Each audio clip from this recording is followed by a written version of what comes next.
अपने दिल में झांक कर देखें कि क्या हमें इजराइल का साथ देना चाहिए।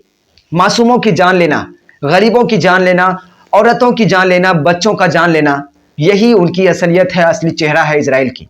फिलिस्तीन के समर्थन जितने भी लोग कर रहे हैं उनको भारत में काफी ज्यादा मुश्किलों का सामना करना पड़ रहा है, उसे जेल तक जाके डाल दिया जा रहा है। आप देख रहे हैं SGL न्यूज डिजिटल, सच के साथ। इजराइल और फिलिस्तीन के बीच बीते कई सप्ताह से युद्ध जारी है और इस युद्ध में कई लोगों की जानें जा चुकी है।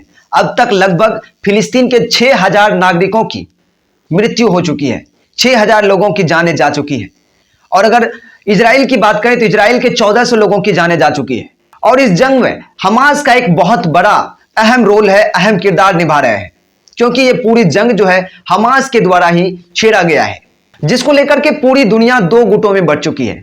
कई ऐसे देश हैं जिन्होंने हमास का समर्थन किया है, फिलिस्तीन का समर्थन किया है, और कई ऐसे देश हैं जिन्होंने इजराइल का साथ दिया है, जिसको लेकर के कयास ये लगाए जा रहे हैं कि अगर ये लगातार सिलसिला जारी रहा तो आने वाले समय में विश्व युद्ध छिड़ सकता है और इससे काफी लोगों को क्षति पहुंच सकती है। सिर्फ इजराइल या फिलिस्तीन को ही नहीं, इनके अलावा जो है काफी सारे ऐसे देश हैं जिनके ऊपर विश्व युद्ध होने के बाद जो है कि असर पड़ सकता है और उनको क्षति पहुंच सकता है। लेकिन इन सभी के बीच एक बड़ी खबर जो निकल कर आ रही है वो वाकई सबको हैरान कर देने वाली है।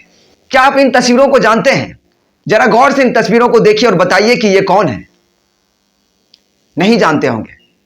ये तस्वीर है एक पत्रकार की, गाजा के एक पत्रकार की, जो अल जजीरा चैनल में काम करते हैं।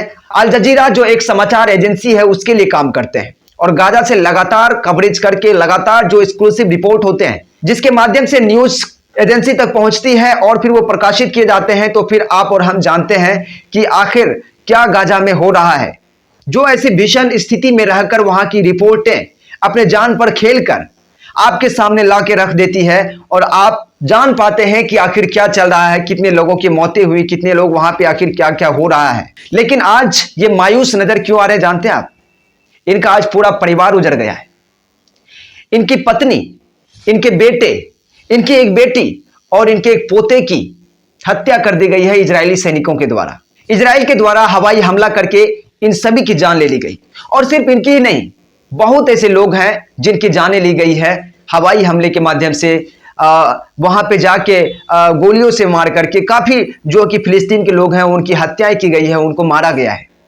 जो कुछ खबरें प्रकाशित होती है, कुछ खबरें प्रकाशित नहीं होती है। और इसी तरह की खबरों को, इन सब की समस्याओं को लाकर आपके सामने रखने वाले थे ये अल जजीरा के गाजा ब्यूरो चीफ वाइल वाहदौ। इनका नाम है वाइल वाहदौ और ये गाजा से ब्यूरो थे जिन्होंने वहां की सभी खबरों को अपनी जान पर खेलकर आपके सामने रखते हैं।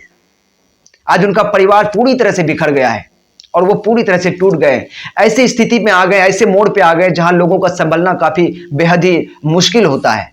लेकिन हम उम्मीद करते हैं कि एक पत्रकार है और एक सच्चे पत्रकार हैं जो इस भीषण स्थिति में भी रहकर वहां से रिपोर्टिंग करते हैं, वहां की खबरों को हमारे सामने लाते हैं, वो इतने कमजोर तो नहीं हो सकते हैं। और ये अपनी हिम्मत को बांधेंगे और फिर से उसी तरह से काम करेंगे और उससे कहीं ज्यादा तेवर के साथ, कहीं ज्यादा ऊर्जा के साथ काम करेंगे और जो भी वहां की अच्छी बुरी चीजें हैं, जो भी खबरें हैं, वो फिर से दुनिया के सामने रखेंगे। और इस घटना के बाद पत्रकार वाइल वाहदौ एक इंटरव्यू के दौरान उन्होंने कहा कि ये सब तो होना ही था और यही असलियत है इजराइल की। मासूमों की जान लेना, गरीबों की जान लेना, औरतों की जान लेना, बच्चों का जान लेना, यही उनकी असलियत है, असली चेहरा है इजराइल की। और उन्होंने ये भी साफ किया कि उन्हें पहले भी धमकी दिया गया था कि गाजा से रिपोर्टिंग करना छोड़ दे या फिर वहां से वो छोड़कर कहीं दूसरी जगह चले जाए। लेकिन उन्होंने इन सभी धमकियों को सहते हुए चुनौतियों को स्वीकार किया और अपने काम को लगातार जारी रखा। लेकिन उसका कहीं ना कहीं एक गलत नतीजा निकला। लेकिन इसे हम गलत नतीजा भी नहीं कह सकते, क्योंकि ऐसे कई परिवार हैं जो बिखर चुके हैं, टूट चुके हैं। कई ऐसे बच्चे हैं जिनके वीडियो सामने आते हैं, फुटेज सामने आते हैं कि उन्हें उनके माता पिता को मार दिया जाता है, छोटे छोटे बच्चे को मार दिया जाता है चुन चुन करके। और इजराइल का तो ये पहले से ही ऐसा रवैया रहा है। 40,000 मुस्लिम बच्चों को सरकलम कर दिया गया था इससे पहले। लेकिन सबसे बड़ी बात दोस्तों ये है कि इसके समर्थन में आज जितने भी खड़े लोग हो रहे हैं, फिलिस्तीन के समर्थन जितने भी लोग कर रहे हैं, उनको भारत में काफी ज्यादा मुश्किलों का सामना करना पड़ रहा है, उसे जेल तक जाके डाल दिया जा रहा है। हाल ही में उत्तर प्रदेश में कुछ लोगों ने जो है कि अपने व्हाट्सएप में डीपी लगा था, फिलिस्तीन के आई स्टैंड विद फिलिस्तीन, फिलिस्तीन के साथ खड़ा होने की बात किया था। और अपने डीपी में व्हाट्सएप में जो अपने डीपी में फिलिस्तीन का झंडा लगाया था या फिलिस्तीन के बारे में लिखा था, उनकी गिरफ्तारी हुई और उन सब की गिरफ्तारी होगी, उन्हें जेल में डाल दिया गया। लेकिन काफी ऐसे मुसलमान हैं जो अब भी इन सब के बावजूद भी फिलिस्तीन के साथ खड़े हैं, भले ही भारत सरकार इजराइल के साथ खड़े हों। और सबसे बड़ी बात तो यहां पे यह है दोस्तों कि फिलिस्तीन के समर्थन करने वालों को जेल में डाल दिया जाता है। और हाल ही में उत्तर प्रदेश के अलीगढ़ में, जिसे प्रयागराज कर दिया गया है, वहां पे स्कूलों में, उस यूनिवर्सिटी में मुस्लिम छात्रों के द्वारा प्रोटेस्ट किया गया था, कुछ लोगों के द्वारा आवाज उठाने का प्रयास किया गया था, फिलिस्तीन को साथ देने का कोशिश किया गया था, जिसके बाद उसके ऊपर केस हुआ, उसके ऊपर FIR हुआ और उसे जेल में डाल दिया गया, उसके ऊपर कार्रवाई की गई। लेकिन वहीं जब हिंदू दूर दराज बजरंग दल के कुछ लड़कों ने, बजरंग दल के कुछ लोगों ने, कुछ छात्रों ने प्रदर्शन किया, इजराइल के साथ समर्थन किया, तो उनके ऊपर कोई भी कार्रवाई नहीं हुई। कि कुछ लोग जो इजराइल का समर्थन करते हैं, कहीं ना कहीं उनकी ये नासमझ है, उनको इस बात की जानकारी नहीं कि आखिर सच्चाई क्या है, हमें किसके साथ देना चाहिए। ये जानकारी शायद उनके पास जानकारी की कमी है, जानकारी के अभाव के कारण वो आज फिलिस्तीन के साथ ना खड़े होकर इजराइल के साथ है। कुछ लोग कई तरह के कमेंट करते हैं, लेकिन मैं उनसे पूछना चाहता हूं कि क्या अपने दिल में झांक कर देखें कि क्या हमें इजराइल का साथ देना चाहिए। आज जो इजराइल के साथ हो रहा है, क्या वो हमास जिसे आतंकी संगठन बता रहे हैं, क्या वो कोई गलत कर रहे हैं? बिल्कुल नहीं कर रहे हैं, क्योंकि फिलिस्तीन की ही जमीन है जो इजराइल ने कब्जा करके रखा हुआ है। मैं उनसे पूछना चाहता हूं कि क्या यदि आप कभी मजबूरी बस खुदा न करे आपके साथ कुछ ऐसा हो जाता है और आपको जब रहने का आसरा नहीं होता है, अगर कोई अपने घर में उसे आपको रख लेता है, आपको खाना देता है, 2 वक्त की रोटी देते हैं, तो उसके बाद क्या आप उसे ही उसके घर से भगा देंगे? अगर आपके साथ ऐसा हो तो आप क्या करेंगे?